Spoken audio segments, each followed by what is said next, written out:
ఎవరు తప్పుగా తీసుకోరు అనుకుంటున్నాను.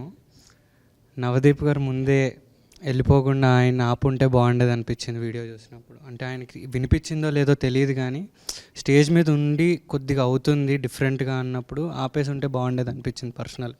ఎవరైనా కానీ టీంలో వాళ్ళు. బట్ యాజ్ అ హీరోగా మిమ్మల్ని ఎక్కువ మేము చూస్తాం కాబట్టి మీరే ఎక్కువ అయి ఉంటారు మాకు. అందుకే ఎవరన్నా టీంలో ఆపు ఉంటే బాగుండేది అనిపించింది. అంటే ఒక మనిషి పబ్లిక్ ప్లాట్ఫామ్ మీద 30 years నుంచి మాట్లాడుతున్న మనిషి, ఆయనకు అనిపించింది ఎవరైనా వాళ్ళకి అనిపించింది వాళ్ళు చెప్తున్నప్పుడు అది తప్పో రైటో వాళ్ళకి తెలియాలి, వినే మనకు తెలియాలి. వాళ్ళ పర్స్పెక్టివ్ వాళ్ళకు ఉంటుంది, వినేవాడికి ఉంటుంది, అందరికీ ఉంటుంది. ఇప్పుడు నీ మాటని నువ్వు మాట్లాడుతుంటే నేను వెళ్ళి అడ్డు ఆపి నువ్వు తప్పు అని చెప్పడానికి నేనెవరిని? నీకు పర్సనల్గా నేనంటే ఇంట్రెస్టో లేదా మావాడు అనకపోవడం నాకు నచ్చలేదు అనే నీ ఎమోషన్ నేను అర్థం చేసుకోగలుగుతా.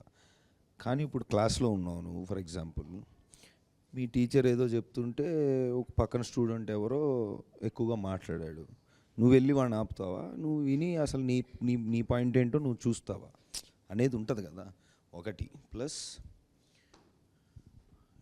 ఇప్పుడు ఒక షాకింగ్ విషయం విన్నప్పుడు నువ్వెలా ఫీల్ అయ్యావో నేను అలాగే ఫీల్ అవుతా మనిషిగా.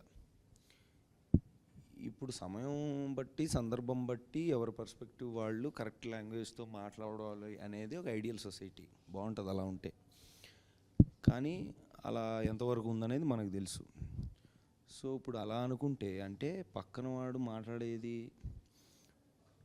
మనం ఖండించాలి అనే పరిస్థితుల్లో కనుక మనం ఉంటే ఖండించాలి, కరెక్టే. మన కళ్ళ ముందు జరిగితే మనం when asked upon it or when it is over board అవుతున్నప్పుడు ఏదో ఒకటి అనాలి. కానీ అప్పటికప్పుడు నువ్వు గొడవపడి నువ్వు అని నువ్వు బయలుదేరుతావా, లేదా నువ్వు ఆలోచించి ఎందుకు ఇలా ఉంది అది కాదు కదా అని తర్వాత అంటావా, లేదా అక్కడి నుంచి నువ్వు వెళ్ళిపోతావా అనేది నీకు ఆ మినిట్లో ఆ సెకండ్లో నీకు వచ్చిన న్యాచురల్ రియాక్షన్ ప్రకారంగా నువ్వు చేస్తావు. తర్వాత ఎప్పుడో మనం అది చూసి అంటే సంబంధం లేకుండా అంటే పక్కన ఎప్పుడో చూసి ఇదేంటి అలా ఇలా చేశారు ఇలా చేశారని it's easy to say. But ఆ సిచ్యువేషన్లో you're also in front of the thing and maximum I could do or whatever I thought was just walk away. That was my reaction I could give. ఇప్పుడు అందరం comments అవి చూస్తుంటాం మామూలుగా, any topic. ఇప్పుడు మామూలుగా మనం ఇప్పుడు big boss అప్పుడు మేము చూసాం, ఇప్పుడు ఆ అమ్మాయిని ఎవరినో ఊరు నుంచి వచ్చి నాకు చెప్తావు ఏంటని అన్నందుకు ఏం కమెంట్లు పెట్టారో మనం చూసాం. ఇప్పుడు రెస్పాన్సిబిలిటీ అనేది పబ్లిక్లో ఒక మాట అనడం అనేది యాక్టర్స్ వరకు మాత్రమేనా? And not about Shivaji or not about this, general trend ఎలా ఉంది చూస్తాం. ఓ కీబోర్డ్ పట్టుకొని వాడు ఎక్కడి నుంచో వాడి ఇష్టం వచ్చిన మాట వాడి ఇష్టం వచ్చినట్టు వాడు మాట్లాడుతున్నాడు. ఇవన్నీ మేము పడుతున్నాం. But yes I think as a whole everybody, not just actors, not just common man students, ఎవరైనా పబ్లిక్లో మనం కనబడట్లేదు కదా అని ఇష్టం వచ్చినట్టు మాట్లాడకూడదు, కనిపిస్తున్నాం కదా అని కూడా ఇష్టం వచ్చినట్టు మాట్లాడకూడదు. ఎవరైనా కొంచెం జాగ్రత్తగానే మాట్లాడాలి. But the responsibility should be shared equally I believe. ఆయన అక్కడ ఆ మాట్లాడంటే కామన్ మ్యాన్ వెనకాల కెమెరా ముందు నుంచి విజిల్స్ చప్పట్లు కొట్టారు, మరి వాళ్ళని ఏం చేయాలి మరి?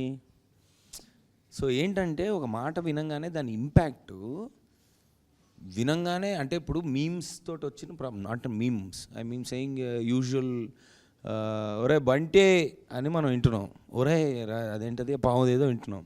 సో ఈ వైరాలిటీలో ఏమైపోయిందంటే ఒక మాట ఒక సరదాగా పదే మనం విన్నప్పుడు అది కామెడీయా సరదానా ఏంటనేది మనకు తెలియట్లే. ఇప్పుడు అది ఇప్పుడు అది ఎక్కడో స్టార్ట్ అయింది, సామాన్లు బాగుండాలని ఏదో స్టార్ట్ అయింది. ఇప్పుడు వాడు ఏం ఉద్దేశించి అన్నాడనేది మనకి తెలుసు. ఇప్పుడు ఒక మగాడిగా నేను ఆ మాటని అమ్మాయిలు ముందు అంటే అది బూతు 100%, అసలు మామూలుగానే బూతు, that contest is a booth.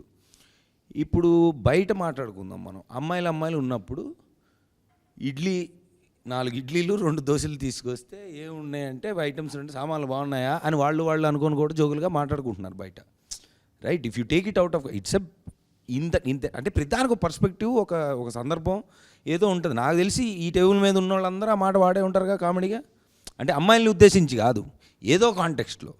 I'm not saying it is right, this is wrong.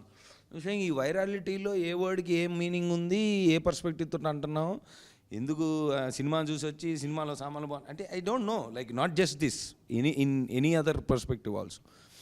So అదొక విచిత్రమైన సిచ్యువేషన్లో ఉన్నాం నా ఫీలింగ్. దండోరా అన్న నేమ్ ఈ టైటిల్ ఎందుకు పెట్టాలనిపించింది, ఎలా చూస్ చేసుకున్నారు? Good question. Hit TV app, ఇందులో short news, live news, entertainment shows, movies, digital magazines తో పాటు మీ జిల్లా వార్తలను కూడా ఫ్రీగా చూడొచ్చు. ఇంకెందుకు ఆలస్యం, వెంటనే హిట్ టీవీ యాప్ ని డౌన్లోడ్ చేసుకుని ఫ్రీగా ఎంటర్టైన్మెంట్ పొందండి. Hit TV app. Hit TV app. Please download hit TV app. Hit TV app ని ఫ్రీగా డౌన్లోడ్ చేసుకొని ఎంజాయ్ చేయండి. మీకు నచ్చిన ఎంటర్టైన్మెంట్ కోసం హిట్ టీవీ యాప్ ని ఫ్రీగా డౌన్లోడ్ చేసుకుని ఎంజాయ్ చేయండి. హిట్ టీవీ యాప్ ని డౌన్లోడ్ చేసుకుని ఆస్వాదించండి, ఆశీర్వదించండి. ఇంతమంది సెలబ్రిటీలు హిట్ టీవీ యాప్ ని డౌన్లోడ్ చేసుకోండి అని చెప్తున్నారంటే ఎంత మంచి యాప్ ఆలోచించండి.